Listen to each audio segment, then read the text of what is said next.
How important is it to be on social media?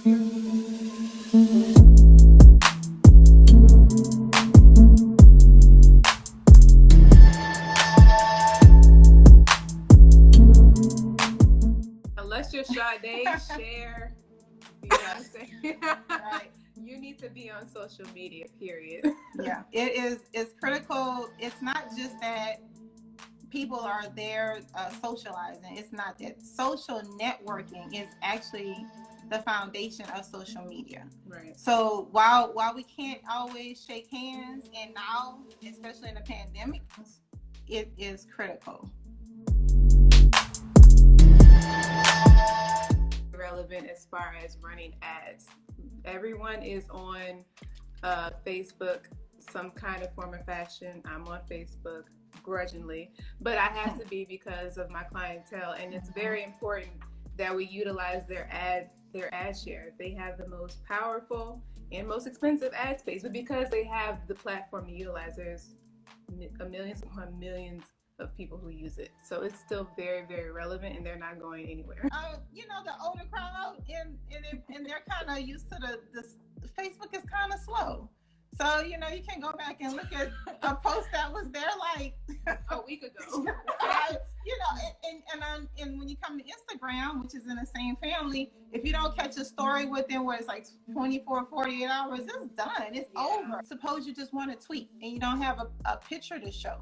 Well, that's another group. So you want to reach out, but Facebook is, I don't think it's irrelevant. It's just, it's in a different space. It's a different demographic. The people on Facebook probably won't go over to Instagram or even TikTok. No. People on TikTok will probably not touch Facebook. Right. People on Twitter may not even want to go to Instagram because they like to write. I noticed just from evaluating Twitter, most men like Twitter better because they like to talk. Okay, girls like, they like to take pictures and they like to show that we went out for drinks and stuff like that. So they most likely like to go to Instagram or TikTok, even Snapchat. Snapchat kind of gets forgotten, and it's still relevant. You know why? Because they don't have any vanity metrics, and that makes them happy, the Snapchat users. So they don't see how many followers somebody has, they don't see how many likes somebody else has. It's not this comparison mechanism. So Snapchat's a little different as far as that. That's why influencers may not necessarily like Snapchat, because they can't say, well, this is how many followers I have. They don't know that. So they can't really promote anything. So there's different demographics and relevance for each platform. I would say primarily Instagram, Twitter. Focus more on Instagram, Twitter, and then I would have Facebook as a foundation. Like, never leave it. To just stay. That's your constant, and then use Twitter and Instagram to do that constant reach. So that's what I would say. And if you want to play around and have fun on TikTok, but that's extremely time consuming, which is fine. You can always call us to do it. But it is time consuming, and you don't want to lose your authenticity. There are so many people that can just fake a brand. They could go out and they pretend to be, but eventually you'll get found out. Like, they're gonna see through that, like, because you can't keep it up. It's impossible. It's like keeping up a relationship. And I always like to refer to Chris Rock when he said this. It's hilarious. He said, when you first meet somebody, you meet their representative. And then as you go on in the relationship, then the real person comes out. And you can do that with social media. You start out with this fantastic blast, and everybody's like, oh, she's great. And then after a while, you're like, oh, well, I don't really work out like that, or I don't really eat at fabulous restaurants like that. And so now the real you starts coming out, you stop posting, and then your audience goes away. So be more authentic and focus on what you can do. Daily. How many times do you want to get paid? That's the equivalent, because each time that you do not post your brand or your product, you are missing out on your potential, opportunity to make money that day. If you don't post anything, they're not supposed to know. How are they supposed to know if you don't post anything?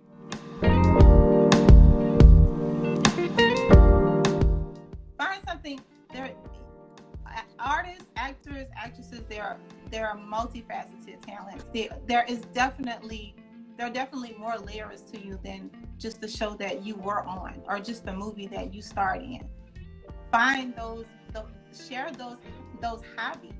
Share those little quirky things about yourself that you know makes you stand out. It's fun. You really can do it. I remember we went to a restaurant one time, and I said, Angela, you're not gonna share your dinner with your followers. Sometimes it's just a fun in that. They're like, oh, so you like steak, or you like it like this, and you think it's silly, but it's really not. It's just it's letting people in and letting them see you. Every artist, I don't know, they may have to dig deep, maybe not too deep. Just ask their friends, what do I do that you think might be cool? They can show themselves working out. They can show themselves cooking. They can show themselves on their, which shows they like to indulge in. So yeah, while you're not working, you are still relevant. You are still here. It's a good time to go over to other platforms that you can find some more audience. What I mean is, a lot of these celebrities, they're not doing anything, so they're going into podcasting and they're hopping on YouTube and making their channels. Yeah. Like, I have a real estate agent that I work with. I have her stuff scheduled to be posted at certain times of the day, and then I have all her 3 networks connected. So she has LinkedIn, Facebook, and Instagram.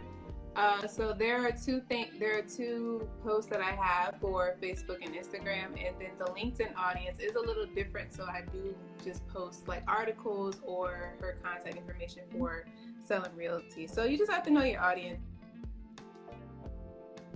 Definitely. Yeah.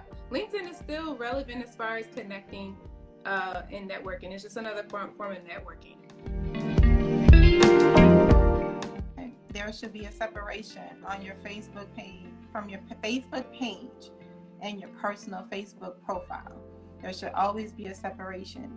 You might share similar things. You might even duplicate a post, across the post, but it's not. And I would never advise that you just have that one stop shop. There are just things that are just personal, and there are settings, because once you have a page, it's public. You can't make that private. You can try to block and all of that tedious stuff, but you want to be able to still maintain a personal connection with those that you are close with. And there are relatives and family members that are still trying to see us, see pictures of the kids and see pictures of things, and that we can't text everything to everybody. So we want to definitely have the person. Plus the profile, if you have a profile, that allows you to actually have different pages, because you need a profile to operate your pages. You can't just have a page, but you can actually have different pages. So if you're that multifaceted, you definitely want to be able to have that option. You don't ever want to just put yourself in a box like that. They are very important. Yep.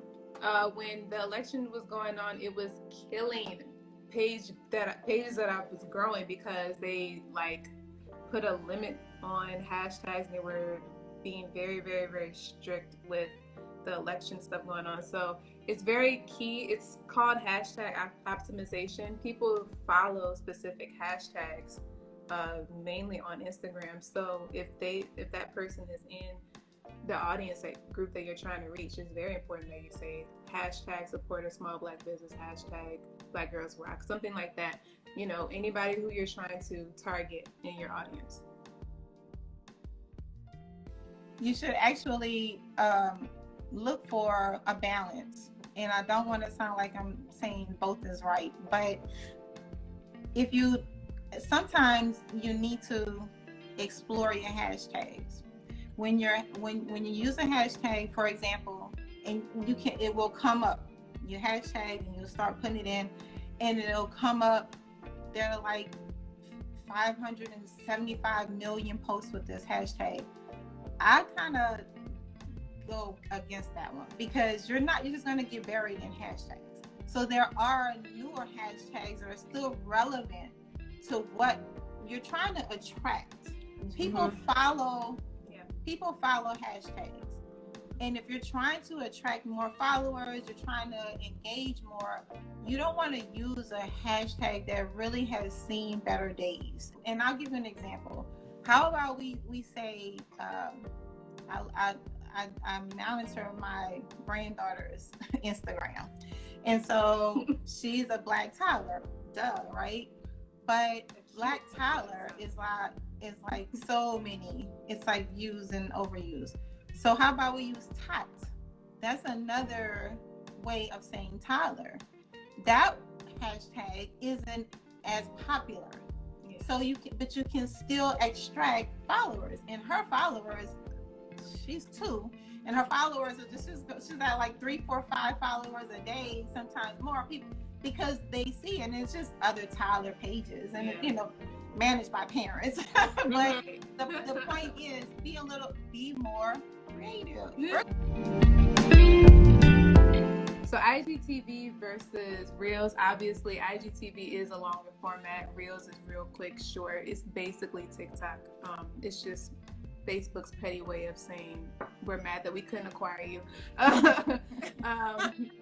IGTV is saved to the actual IGTV channel, and then Reels is saved to the Reels channel. So there are 2 separate channels for that. And then you can actually add links to IGTV. So if you have over 10,000 subscribers or followers, you can give them a swipe up link. So they can go to, like, if you have a store for your merch or whatnot, swipe up here, and then they boom, you get paid off of that post. See, and and then Reels you can include music, like an overlay, similar to TikTok, of course.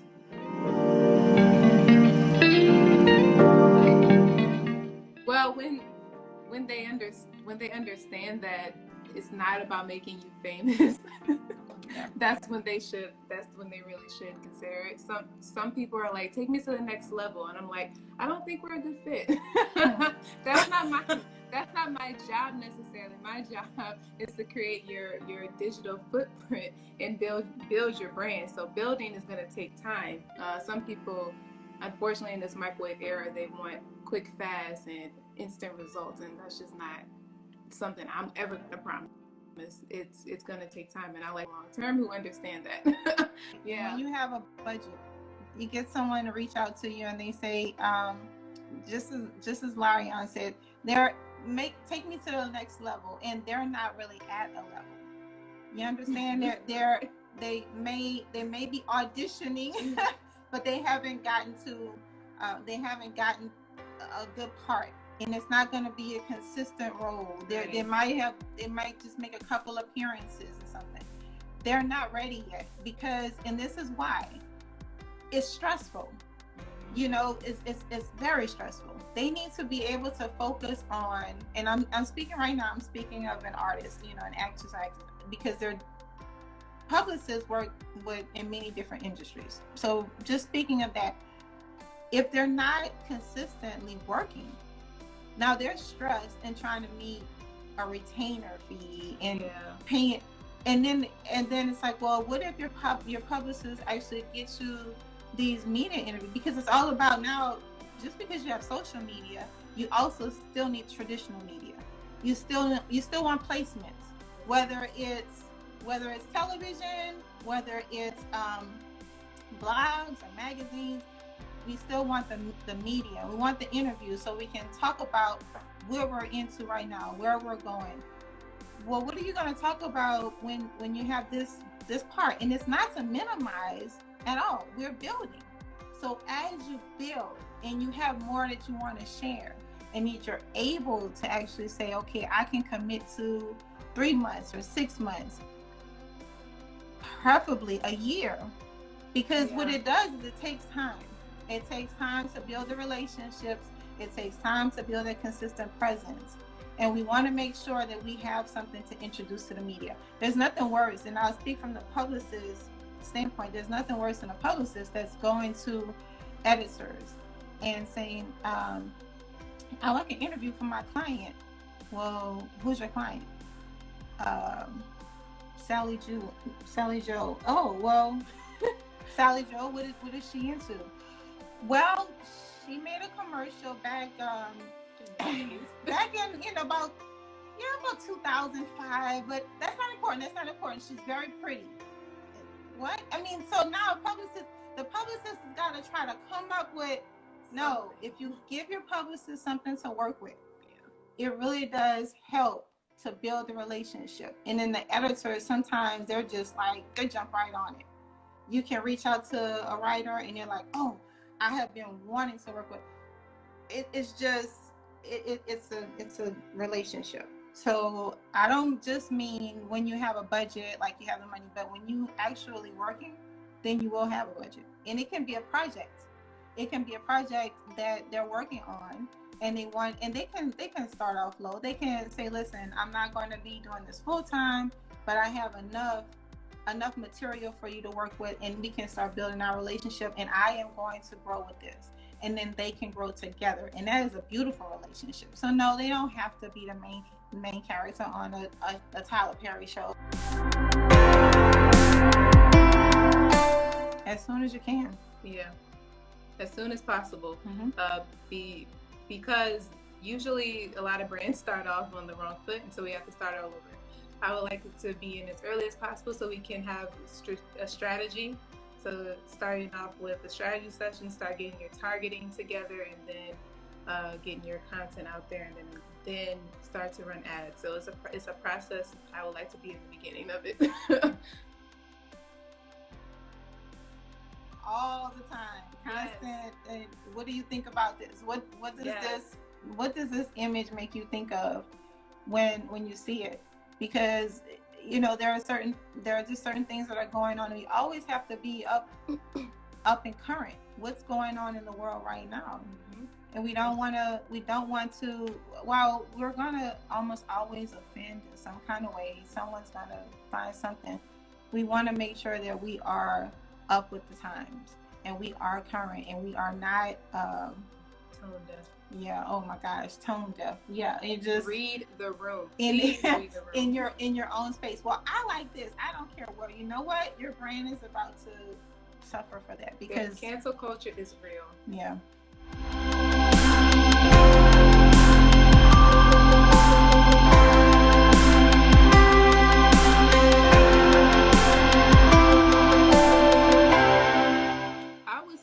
As you possibly can. It can be a little overwhelming. Me personally, I don't even have that many followers on Twitter, but I look at my DMs and I'm just like, yikes. But you don't want to ignore anybody, because a lot of those DMs are opportunities, and that's the only way that some people can get in touch with you. They don't have your contact information. Right. So as much as you possibly can, or you can always delegate that to like a virtual assistant. Have them answer the necessary messages, so you don't miss out on those opportunities. And you definitely want to engage if you're looking to further your public presence, and that's basically your bread and butter. Then you want to make sure that you engage. You don't want to ever ignore DMs, and you don't. And I've had people to tell me, I chose you to work with because you were friendly. And it costs you nothing. I see this all the time.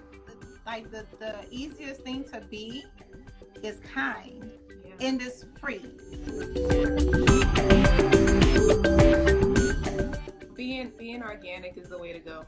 Having this friend pouch, especially with quarantine, I think a lot of celebrities have gotten new fans because they're like, listen, I don't even remember how to put on makeup at this point, or things of that nature, and it just it's relatable. Mm-hmm. It is very relatable. So the more genuine, organic you are, the better, because people can it can get boring too. Like, okay, she's taking everything is perfect picture, another again. Okay, here comes her family again. Right. Perfect Christmas picture. Show the outtakes. People are starting to do that too. Like, you don't know how many takes we had to do to make this picture look nice. Right. If you start with a brand definition, What do you define your brand as? What exactly do you want to get across? Yeah. What then that helps you to keep the focus and to keep it real.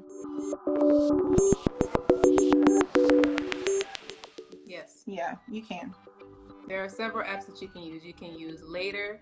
If you have Facebook still, that Facebook has, I think it's Creator Studio, where you can schedule it out. There's Hootsuite. So there's different planners that you can use. One of my clients last month, I just scheduled all her posts for the rest of the year, and she was happy. She was tickled about that. She was like, "Oh, this is fantastic. I love it." Like, it's efficiency at its best. Now, you just want to keep an eye on it, because sometimes apps crash. It happens. They have glitches and it doesn't go through. So you just want to check in with it every now and then, making sure that things actually posted and nothing's being missed. And I would always advise to use that as a foundation, of course, and then as the days change. Yeah. If you change your mind, I scheduled that way back in 2 weeks ago. I changed my mind. So leave the flexibility there, or you may want to still post that and then add additional posts. No. No. That's not gonna work, because they will find out, and they'll tell you by yourself. And that also could mess up your profile as well. You can get it banned, you can get it removed, you can get it restricted. They have really been cracking down as recent years of buying followers. So this is best to stay away from it. Just try to grow it organically. It'll come. You just have to keep doing it. See, and when you think about buying followers, then we're going back to being a fraud. You're instead of it actually being people that engage with you and like you and wanting to see what you're into and network with you.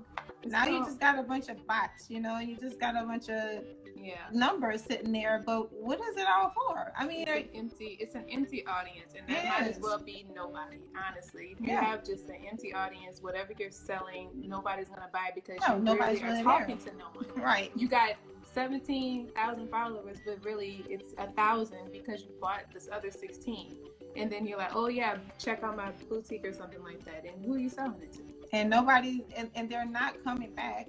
You're not, when you want people to come back, you want followers to share with their friends, but there's no one there to share anything with. There's nobody.